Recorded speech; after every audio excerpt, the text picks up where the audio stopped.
ආයුබෝවන් පුතාලා. අපි මේ සූදානම් වෙන්නේ අපේ රටේ තියෙන ඓතිහාසික සිද්ධස්ථාන නරඹන්න. අපේ රටේ බුදුදහම ලැබුණට පස්සේ ඉදිවුණු ප්‍රථම දාගැබ තමයි ථූපාරාමීය දාගැබ. ඉතින් මේ තියෙන්නේ ථූපාරාමීය දාගැබ. දේවානම්පියතිස්ස රජුරුව විසින් තමයි මේ දාගැබ කරවලා තියෙන්නේ.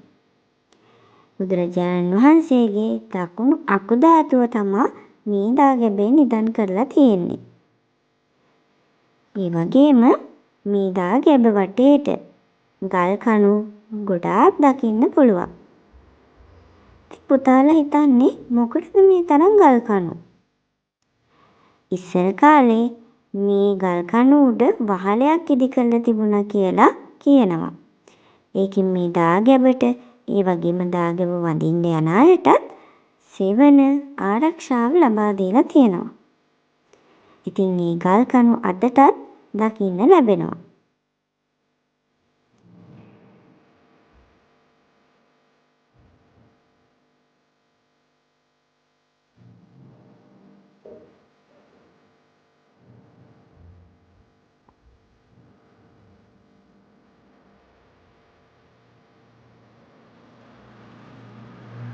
අපි දැන් බලන්න යන්නේ රුවන්වැලි සෑය ගැන.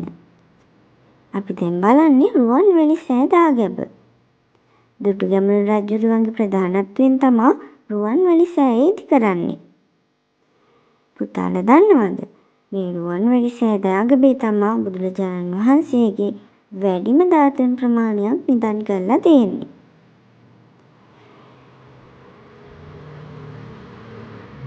අපේ රටේ පූජනීය වන්දනීය ස්ථානයක් විදිහට රුවන්වැලි මහා සෑය නම් කරලා තියෙනවා.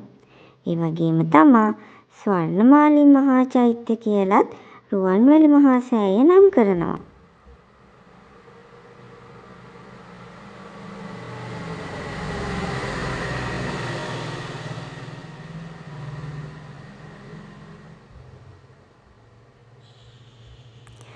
අපි දැන් බලන්නේ සමාධි පිළිම වහන්සේ. ගල් කණු කළු ගලකින් ඉතාම අලංකාරව නිර්මාණය කරපු බුද්ධ ප්‍රතිමාවක් තමයි පුතාලා මේ දකින්නේ. දේවානම්පියතිස්ස රජුරුවන්ගේ කාලෙදි තමයි මේ පිළිම වහන්සේ නිර්මාණය කරලා තියෙන්නේ. ඉතින් මේ පිළිම වහන්සේ මගින් බුදුරජාණන් වහන්සේගේ මහා කරුණා ගුණය පෙන්වලා තියෙනවා. අපි දැන් මේ බලන්නේ තිසාවැව. අනුරාධපුරයේ දක්නට ලැබෙන ඉතා සුවිශේෂී වැවක් තමයි මේ තිසාවැව. දේවානම්පියතිස්ස රජුරුවන්ගේ කාලෙදි තමයි මේ වැව නිර්මාණය කරලා තියෙන්නේ. අපේ රටේ තියෙන ප්‍රධාන වැව් අතරින් එකක් විදිහට මේ තිසාවැව හඳුන්වන්න පුළුවන්.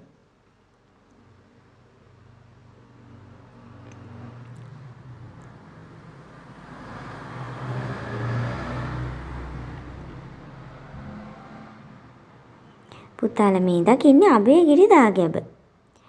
වළගම්බා රජුරුවන්ගේ කාලෙදි තමයි මේ අභයගිරි දාගැබ නිර්මාණය කරලා තියෙන්නේ. අනුරාධපුරයට ගියාම අපිට මේ සිද්ධස්ථාන ඔක්කොම දැක ගන්න පුළුවන්. ඉතින් මේ තියෙන්නේ අපේ රටේ ඓතිහාසික ස්ථාන.